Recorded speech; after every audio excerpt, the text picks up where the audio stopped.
The People's Countryside The People's Environmental Countryside Debate Environmental Debate Podcast. The People's Countryside Environmental Debate Podcast. People's Countryside Environmental Debate Podcast. People's Countryside Environmental Debate Podcast. What is the significance of pilgrimage in different religions? Does the concept of fate or destiny play a role in the meaning of life and choices we make? I'm William. This is the People's Countryside Environmental Debate Podcast with me, Stuart the Wild Man Mabbott him. Me, William Manklow. And who's in the listener's chair? Back again. I thought I was going to be in the listener's chair for this episode and this man was going to be in the co-host. But who is this person? It's me, Alex Kaufman, back at it again. No, I didn't want to co-host William's. Don't blame you. It's not worth it. Exactly. What's it like being back? It's show some more enthusiasm. Oh yeah, it's great to be back. Yeah. It's a bit different, so it's quite nice. Yeah. Nice to have that change. So this podcast is about you, the listeners, sending in questions for us to conversate around. William and I aren't the go-to experts. We don't see the questions until we press record. So we're the go-to people who are willing to explore things cold, which is how most people do. And then we might get an expert in, we might get somebody in the listener's chair, whatever. But we always try and spin things back to the environment in some way. Now, this episode is brought to you in association with that mysterious stain on my ceiling that slightly resembles Danny DeVito. I wonder who will sponsor us next week. Yeah, and as you say at the start of the episode there, Stuart, we aren't the go-to experts. Alex, of course, will be the go-to expert in this episode. Now, he doesn't know this, but I've just put that mantra on him, so he's got to live up to that, those expectations. Yes, we have two questions, as always. Yeah, the first question is from Margot from Paris, France. Margot's never asked a question before. And also Ryan from Bay of Plenty in New Zealand not asked us a question. So different sides of the world. I wonder where this episode will take us. Alex, do you want to read the first question out? Margot from Paris, France says, "What is the significance of pilgrimage in different religions?" I'd like to throw this at you, Alex, because your mother's Japanese. That is correct. And you've recently got German citizenship. Not at the moment. I'm in the process. You're in a process. Yeah. So you've got feet in many different cultures here. I'm not saying pilgrimage often people think like religion, but I'm looking at pilgrimage as like a travel, different cultures, different things like that. And you're younger than us by a long way. What's your concept of pilgrimage before we go any further? Kind of like the range of different cultures within the world, whether it's religion or just different countries. Do you feel when you go to Japan you're on a pilgrimage? I'd say so, yeah. So the question is, what's the significance of pilgrimage in different religions? So what significance is going to different countries for you? In terms of significance, it's more that it's something to indulge in rather than something that's considered important. It's just an aspect of travelling, really, rather than the whole reason you're travelling.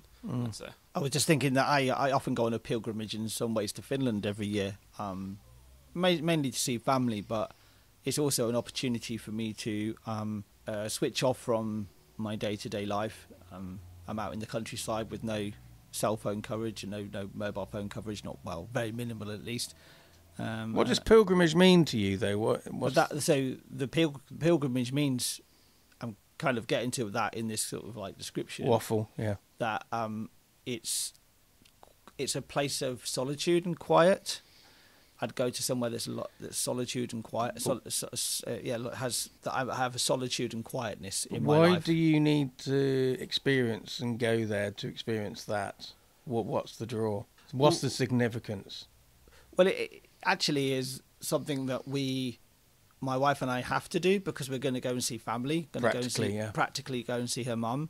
So in some ways, you could say it's a slightly enforced pilgrimage.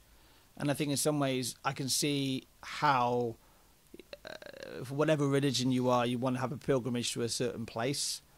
And it's either going to be a pull or it's going to feel like an obligation in some ways, or a combination of the two. Does religion have to be in there to be a proper pilgrimage? Well, no, because I'm just talking about a pilgrimage in the way to Finland, and I'm atheistic, so absolutely not. But it's just another way of religious pilgrimage is just another way of a pilgrimage is. There is a another form of pilgrimage that I've heard of but not done myself is those very long walks that you take. There's a walk in, I think it's in Spain. I can't remember exactly what. Something to Compostela or something. Yeah, so that you kind of go on a bit of a pilgrimage, and it's kind of like a bit of a self discovery, self cleansing. Yeah, I think cleansing is what really thinks when I think about a pilgrimage. It's like that, but also pilgrimage is happening in so many different ways. That for example, if you're a big sports fan, regardless of whatever the sport is, you'll have a pilgrimage to maybe the birthplace of that specific sport or a significant venue. A lot of football fans in England will say they have a pilgrimage to Wembley, for example. So a pilgrimage can be long distance or short distance. Or you could have a pilgrimage to the end of your sofa if you really wanted to.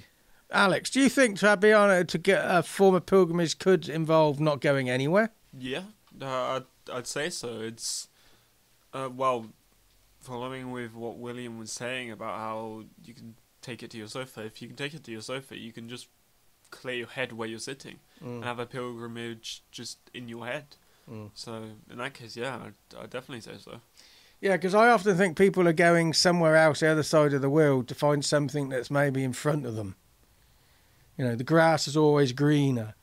I mean, I've said before, I don't like travel. I'm not scared of travel. I just can't be bothered. It's just staying here. It's just as interesting as going somewhere else, I often find. But that's just me. But I like this idea of this pilgrimage can be just, it's in your mind. And do you have to, because if you can't be somewhere, I can't go on a pilgrimage, well, then you're limiting yourself. So let's go back to the question a moment. What is the significance of pilgrimage in different religions? We haven't really focused too much on religion. We've just looked at pilgrimage. But I don't think we can really sit here and say what the significance is because we're not of different religions. Yeah, you would need somebody from the different faiths. You could also look at... but what's same people from different faiths? Different people from the same faith, would they have different perceptions of what it was? Absolutely. A good example would be your Roman Catholic. As opposed to a Protestant or a Lutheran. You're all going to have different sort of forms of pilgrimage. Also, within each individual church, each individual churches within those churches will have different ideas because, that's just how Scripture is dissected, to tell you what I can think of right now. So, yeah. But do you feel that they're, from the outside looking in for other religions, do you think there is a different significance for each religion doing their own pilgrimages, or are they effectively doing the same thing within the confines of human existence? I don't think about it too much. I had a friend who posted on Facebook just about what people consume when it comes to literature and art and music and that type of thing, and he was sort of like saying, don't just consume the really easy stuff, the really poppy, trashy stuff is what he called it. But my answer to that was it's not nothing really to do with me what you do myself, as long as you're not doing any real harm to other people around you. So I don't really think about other people's pilgrimages. Is really what I think about it. If they come and talk to me about it, I'll be interested. I mean, I was going to say Sue actually in some ways goes. Sue, Stuart's wife, goes on a form of pilgrimage to Madhavan, doesn't she? Yeah, India. That's more 10 days sort of retreat type thing, and it's a form of pilgrimage. It's a form of pilgrimage, isn't it? But often, because I've had this conversation, she's spoken about a 10-day silence retreat. Now, known people who have done silence retreats, and they say you need to be there for 10 days before you get silent.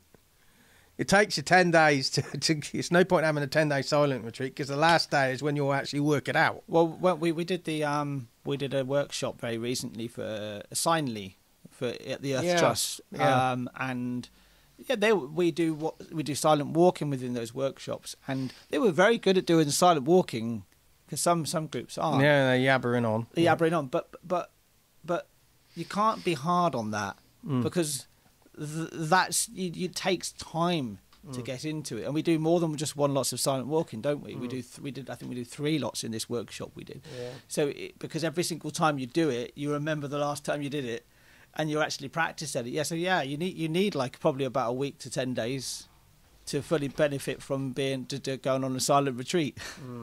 Alex, the significance of pilgrimage in different religions. Well, I think like William was saying, how because we don't really have anyone who kind of could no specialist in this subject here, so we can't really tell, but I'm assuming they vary from each other, but the significance of it would be just as important as following the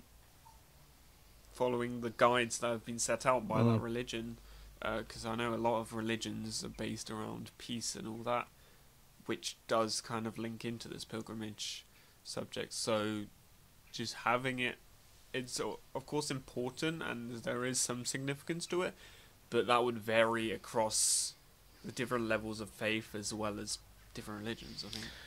My perspective is I've known various people with various religions go on various types of pilgrimage, and the common denominator, from my understanding of what they all say, and they express this in different ways, is it gives them space. The significant is space to think, be aware, and hopefully make good decisions. I don't think the good decisions are necessarily in there, but it's space, I think. It gives you that freedom. I was going to swing this round to, as I swing the microphone round to myself, swing this round to an environmental angle. And I have often thought about the really big pilgrimages. The pilgrimage to Mecca is a good example for Muslims. I wonder, it's worthwhile if you feel that call yourself as a Muslim to go to Mecca as that pilgrimage. Think about the environmental impacts you have on that journey, and how you could do it better. How can you just even slightly improve it? Because there's lots of people who descend or go there. Descend may be the wrong word, but people go there. There's millions go there, don't they? So it's like that's a lot of people being in one place at one time. An environmental slant on this is, I would say, before you jump on any environmental sustainability bandwagon, give yourself time to consider the pros and cons, the arguments. Don't just follow the mass, because you'll have the fors and againsts.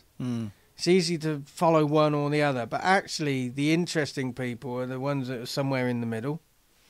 I mean, I'll just give you just something that's popped into my head.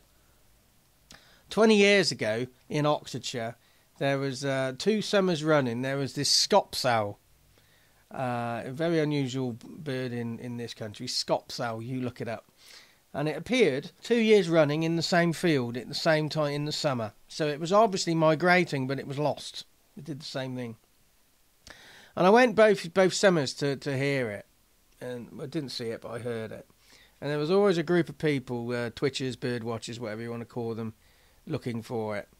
And I was with another bird watcher, and he was saying, I wonder where it is, and there was all these people stood in this corner looking for it, and there was this one bloke stood on his own in the middle of the field, and the guy I was with said, let's go over where all these other people are. They found it. I said, no, you do that, but I'm going to stand with this guy, because he's thinking differently. When they flush the bird out, flush as in scare the bird out, he's the only one who's going to see it and know where it's going to go.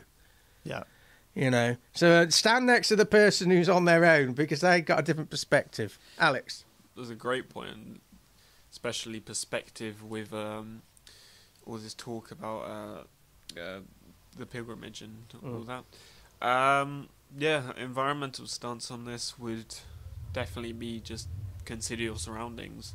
When in any part of nature, just think about it, and think about not only what you can do, but just also just spending time there on a pilgrimage in nature can also help with that. So. And nothing else to say. We're going on to another question, aren't we? Second question of today. Yeah, and if in case you're wondering who we are, I'm Stuart the Wild Man Mabbott. He is. I'm William Manklow, and we've got today, again, second time. In the listener's chair. Alex Kaufman. And now we're actually going to travel not very far ourselves. We're not going to move at all, but from one question into another. It's over 11,000 miles from Paris to the Bay of Plenty in New Zealand. Ryan has sent a question in, and is that on the North Island or the South Island? Do we know? I don't know that. I don't know if you picked up that motorcyclist. Harley Davidson, yeah, backfire him. I didn't actually look that closely. I just looked how far New Zealand was. All right. Okay. Well, while we're recording, somebody will have a look up, see if it's the North Island or South Island. So Ryan's question then is, does the concept of fate or destiny play a role in the meaning of life and choices we make? Now, Stuart, you have a firm belief in destiny, whereas I don't have any belief in destiny whatsoever. I think it's one of the things one of the many things we don't agree on. Yeah, I had somebody working with me about nearly 20 years ago who shot me down for believing in destiny, because he said, you'd say you don't believe in anything, but you believe in destiny. I've caught you out, he said. You believe in something. We all have to believe in something. Now, nothing is also something. Sorry, I got a bit animated there, Alex, but that's what this podcast is like. But we all have to believe in something. Even if you believe in nothing, that's something. But I think when Alex, you were in the listener's chair before, destiny came up, didn't it? Yeah, it did. It was mostly about the genetics and code and all that. Yeah. Well remembered. Yeah. Speaking of the concept of fate and destiny and believing in stuff, it links to a very situational thing that I've discussed with my dad and my brother. The belief in God and all that, that's a very controversial thing, whether you believe in God or not. However, there is no way to prove that something doesn't exist. So therefore, God could... I personally don't believe in God, but God could exist. And in that sense of fate and destiny, it's that situation of you can't prove that it doesn't exist, and therefore it could. It's until you have proof that it does exist, you can't prove if it exists or not. Can destiny exist, Alex, outside of a God's existence, or does it have to indicate that God exists? No, there's many different stories about destiny and fate existing without God existing. And any of those could realistically exist, but theoretically exist, not realistically. But it's very much dependent on if there's proof or not, and to my knowledge, there is no proof. So the biggest problem I have with destiny is this whole idea that your whole life is sort of set out in front of you. This is what you're destined to be. No matter what you do, you were always destined to do that thing. It kind of says to me that you have no. It kind of says to me you have no control over what you do. Now we have talked about how. Is that scary to you? You have no control. No, it just annoys me. I just want to have. I want to believe, maybe naively believe that I actually have some control over where I'm going in life. You know, the decisions I make are made by me, not by some destiny or genetics. But I think what the role it plays in the meaning of life is that this is my destiny. If you see it as your destiny to be miserable, then you'll be miserable. You won't see any way around that. That's the problem I have with destiny. How people perceive destiny, especially, and fate. You know, that was the fate of that just because you're miserable doesn't mean you're going to be miserable in perpetuity, however, what you know what I'm trying to say, forevermore. Well, you probably will be. But because you see that as your destiny, this is what my destiny is. Yeah, but you're destined now to be miserable, but it doesn't mean ultimately, because... but you're talking about from your point of view. You've been talking about your point of view. When you die, you might be miserable when you die, but everything beforehand has been positive and hunky-dory. It doesn't necessarily mean destiny is dictated that you're there to be miserable, but also for my concept of destiny is there are key intersections in life. There are key points. How you get there, you have maybe an aspect of freedom, but ultimately it's like a magnet. It's going to pull you in that way unless you really fight it. I mean, it's sort of like when you look at my family's influence. I spend my life not wanting to be like them, but actually when you actually stand back and look, I might be by trying not to be like them, I might be being like them. Yeah. But it's like I was involved with a sportsman a number of years ago, and he had a big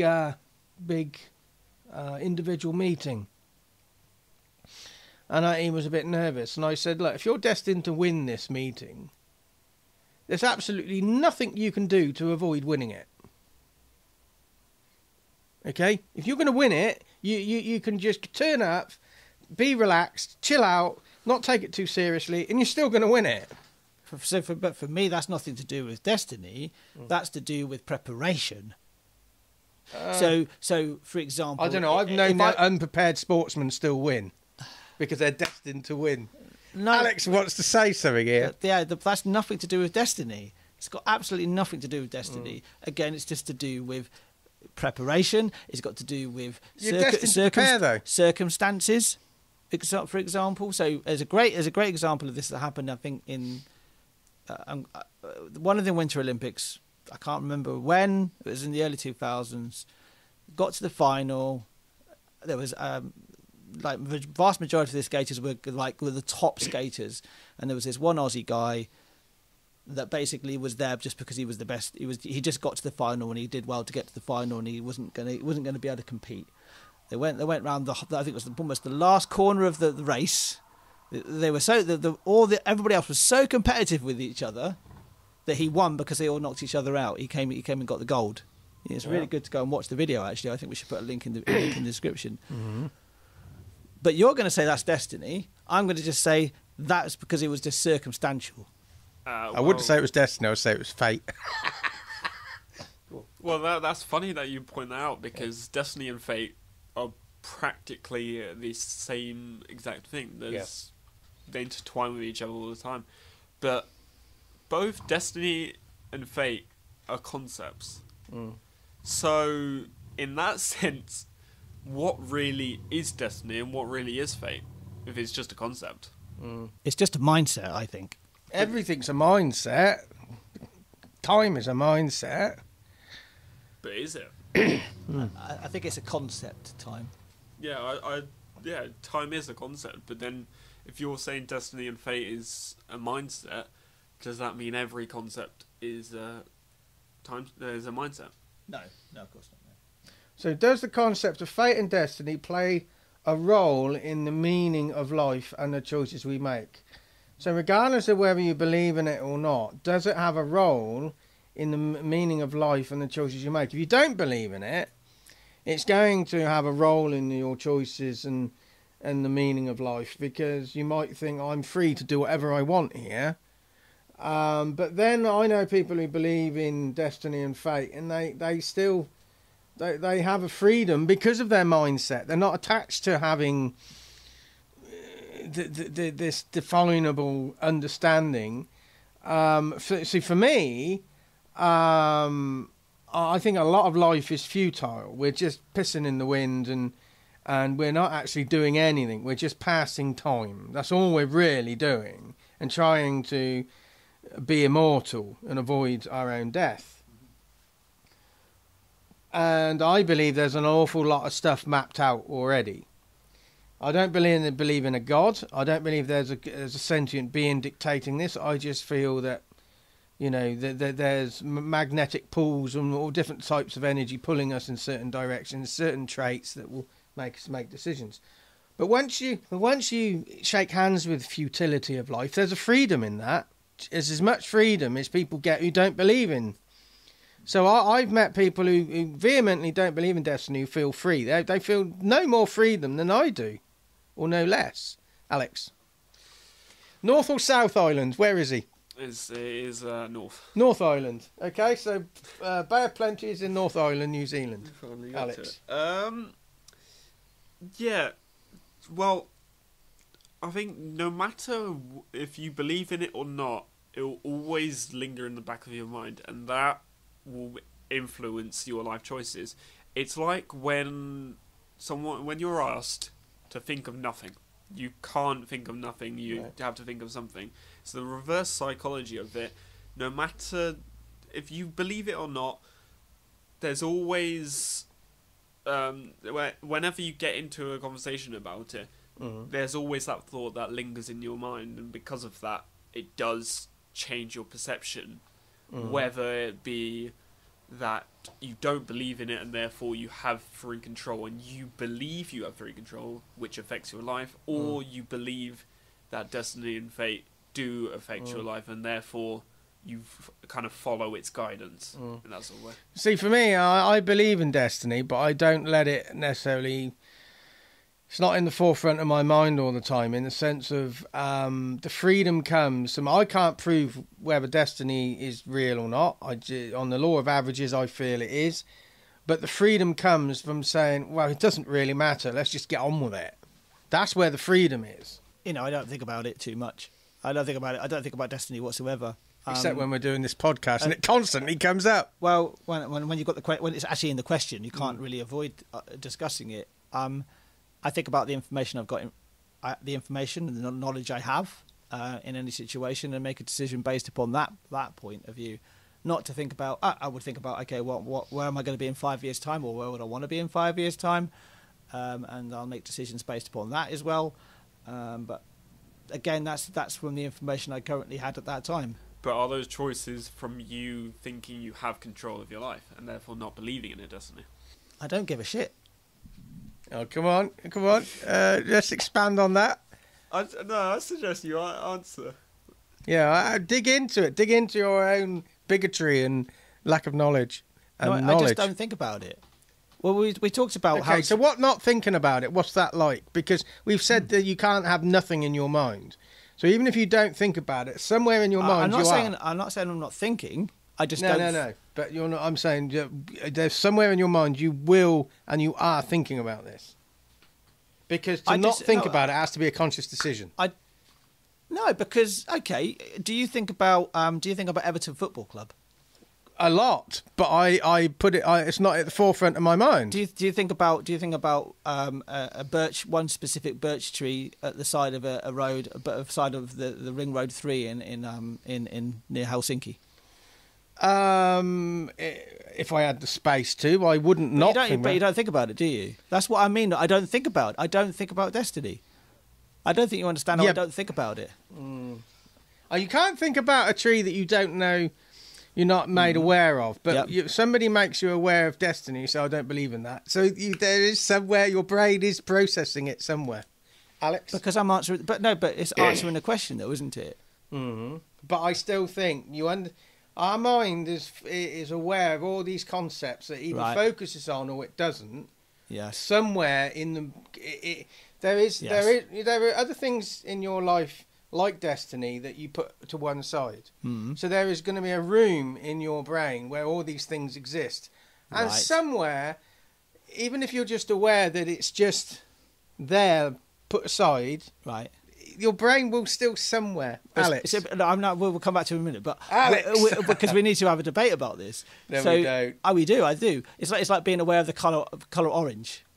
You know, I don't believe any colour. I don't believe any colour exists in the form we see it. I think because if you say green, Green changes depending on how the sun reflects on it. It's still green, though. Well, I would say scientifically provable that it's green from our concept. No. No, I believe the human eye can see certain colours, but if another creature can't see that colour, does that mean that colour doesn't exist? So, like, bees can't see the colour... I think it's the colour red. Which comes around to the whole flipping philosophical argument of the whole thing about if a tree falls down in the woods and it can't be, nobody's there to listen to it, does there any sound? And I always say, yes, there is a sound, but whatever. Alex is... It will only make a sound if there's something there to excite. We need to let Alex talk because he's gonna shit himself. Almost. Yeah. Okay, so let me just... Okay, so the first thing about... You saying if there's a birch tree in somewhere random in Finland, you're not going to think about it. Whenever you make any choice in your life, you're in the back of your mind. You might not even consciously think of it, but in your mind somewhere, you're thinking to yourself that I'm in control of this action. I'm the one who's doing this action. That itself is you thinking about destiny and fate because you're rejecting the belief in it. So that covers that part. The second part about the colours, going slightly off topic here, but with the colours, there's a theory, I don't know what it's called, that everyone sees colours differently, but because you can't really describe a colour. It's impossible to describe a colour without using, like, colour terms. Because of that, it's impossible to tell if different people see colours differently, and so that can technically link into this destiny thing. If something is an object is there that's a certain colour, and there's nobody there to see it, is it that colour? No. No, you say it's just nothing. No, but the thing is, it's that... I'm agreeing with you. All that links back to my first point about how you can't prove that you can't prove that anything doesn't exist. Yeah. Because there's no proof to prove that it doesn't exist. You not seeing it isn't proof enough. And so therefore, until it's proven that it does exist, it could either exist or not. And that's that whole thing about if a tree falls in the woods, doesn't make sound. It could or it couldn't. There's no way of determining unless you're able to record it or something, unless you have proof that it does. So, yeah. I've always said about the tree falling in the woods, it will make a vibration, but if it's got nothing to excite or to receive that vibration to turn it into sound, it won't make a sound, but it will make a vibration. There's nothing there to receive it. But then you could argue, how long does that vibration exist and then dissipate? Go on. The one thing I will say is as part of this conversation, I'm kind of taking the point of view of, like, when you both challenged me on my concept of destiny, right? Yeah. But I think what you're both falling into the trap of, sort of, is that you're expecting me to go, oh yeah, I know, yeah, I do, I am acknowledging what you're saying to me. But at the same, you're too bigoted to admit you're wrong. All I'm doing right now is listening, right? That's your destiny. I'm listening to what you're saying, and I'm taking in what you're saying, and how I work and always have worked is I let it sink into my brain. I let it sink into my mind, and something will happen probably within the next 2 or 3 weeks that actually will help me come to a conclusion about this specific subject. I don't need to answer the question you're asking me, because I need to figure it out myself. And I need to. What question are we asking you? Do I believe in destiny? Do I even think that destiny is a thing?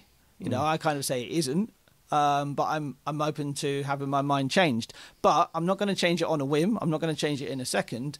And is that cognitive dissonance in action? You shouldn't be expecting a direct answer from me, particularly when we're on a podcast and we want to be we're being quite debate wise. I'm not sure I was expecting you to change your mind or come up with an opinion or anything. It was just I was challenging your challenge of me. Yeah, exactly. So that is a good conversation to have. Yeah, and I've always found that majority of people don't believe in destiny because and I've always come to the conclusion that is based, and a lot of people from different cultures don't believe in my belief in destiny, and the universal thing that I feel that draws all those different cultures together who disagree with me comes back to this avoidance of our own mortality. We don't want to feel that there's a destiny there because we want to feel somehow we can live forever. We're not destined to die.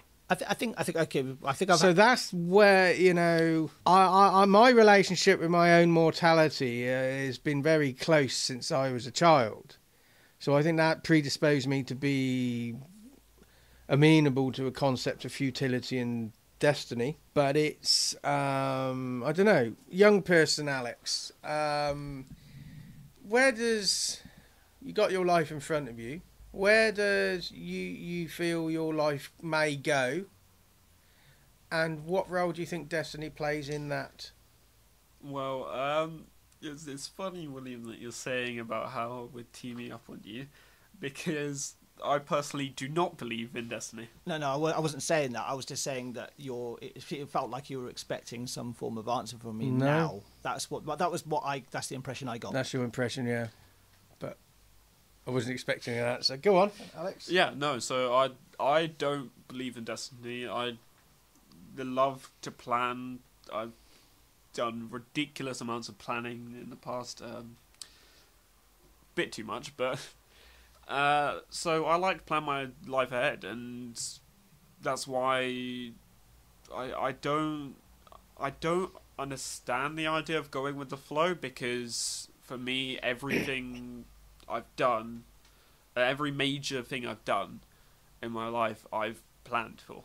Well, from a certain age, obviously, but yeah. So you think going with the flow doesn't involve an engagement on some level? You're just allowing things to happen.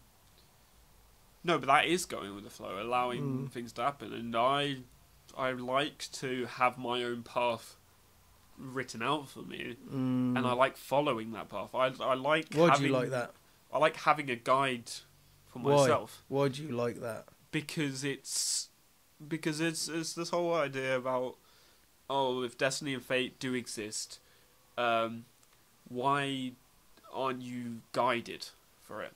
But if it does exist, I don't believe in it, but if it does exist, then me making a plan for myself and following that plan is a destiny or fate guiding myself in that sense. And that way, I do, and that way it's that feeling of I'm getting guided. And if it doesn't exist, then the idea of going with the flow just doesn't really make sense, and therefore making a plan for myself seems like the best option. Right, so we've largely looked at life choices, but let's look at meaning of life. If you believe in destiny and fate, or you don't, does that change your appreciation, understanding of meaning of life? Does it have to be bedfellows? Not. I wouldn't say it changes your appreciation, but I'd say it does change the meaning of life, as you're just following a path that's given out for you. You don't know what that path entails, but your meaning of life is literally just one straight line. Well, maybe not straight, but it's just a path that you take, and that's your meaning of life. Whereas if you don't believe in destiny, you don't know what's ahead of you. Anything could happen, and it's one of those where you've got an infinite number of routes to take, and that's your meaning of life. So, I mean, maybe a bit of a plot twist from what I've been talking about earlier. And like I said, I'm processing it as I'm going, because I haven't necessarily thought about it. Two things is that I need to understand what destiny is in the first place. I really have to understand something to actually even know what it is in the first place. But how I kind of often see my life is that I'm taking steps into the dark in some respects. I've got some knowledge of what's ahead of me, but I'm always sort of thinking, okay, I'm going to put my foot down and I'm going to hit solid ground every single time I do it. And in some ways, that could be my destiny. that's how. In a literal way. Yeah. Coming back to something I've raised in a number of episodes in the past, there was I can't remember if it was a German or a Polish philosopher a number of years ago who came up with the concept that we might all be the same person. We so when you sit there, William, when you sit there, Alex, when I sit here and we think of who we are as, whether you believe that's a soul or whatever, this you, maybe we're all the same thing, same person, same consciousness, but we have ultimately it just shows that maybe that philosopher may show that even though we may all have destiny, the choices that we have on that route, that's why we have different experiences, but ultimately we end up in the same place. I don't know. Alex, what do you think of that? That links to something known as main character syndrome. Yeah. Where you think you're the main character of it, and in that sense, then yes, destiny and fate would exist, and that is something. That's why people who have main character syndrome believe in destiny and fate, because of that. You know, the whole idea of main characters, plot armor, all this. I know I'm talking very much fictional here, but those ideas linking in with your destiny and fate to be the main character. Yeah, I've heard of that that concept, and actually most of the time you have to realise that you actually are just a background character. That's maybe an action to remember that when you're stood in the queue and somebody's annoying you in front of you because they're taking longer to put their items through the checkout. You're not the main character. Everybody in some ways, pretty much 99% of the time is a background character. They're the person that's just walked past you, or they're the person you've been served, or the person you work in, you never spoke to, in the same office. You know, the person I'll be sat in a plane very soon. There'll be lots of other people in that plane. They're all having their own lives and having their own complex thoughts and having their own trials and tribulations and whatever. That's an action, I think, in some ways. Okay, Alex, an environmental action that sustainability or whatever that this question could relate to. Does the concept of fate or destiny play a role in the meaning of life and the choices we make? Can you dig out an environmental action out of that little lot? Life itself can be linked to the environment, and therefore just have a think about destiny and fate. See if you do believe in it and all this, and do it in a place surrounded by nature.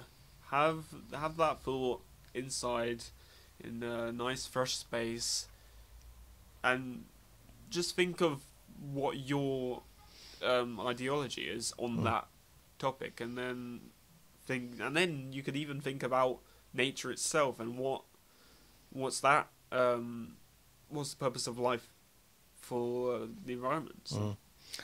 My action would be to contemplate these issues so you can understand the people who do believe in them, because environmental solutions are going to come from compromise, different mindsets, different ideologies coming together, finding a centre ground, a common denominator they can all work from. So I would say, even though you forget the concept of destiny, any concept you may not believe in, but just explore what people do believe, who do believe in it, what they're getting out of it, and then you'll have a better understanding. It's not them and us. You have a better understanding of them. William? No environmental action for me, myself. But it's been quite an interesting topic to discuss around, and I myself are an action I'm going to give to myself, and it might be for you who's listening to this podcast, because it's been quite a weighty subject, is to allow these thoughts to simmer over the next 3 weeks or month or so, and see how they come out, see how they pop out in your life in the future, because you might come up with some revelations. I think my revelation in some ways about destiny is that I've never actually, I wouldn't say I've not thought about it, because I think that's not true, but I've never actually really tried to understand it in the first place, and the role it potentially could play in my life.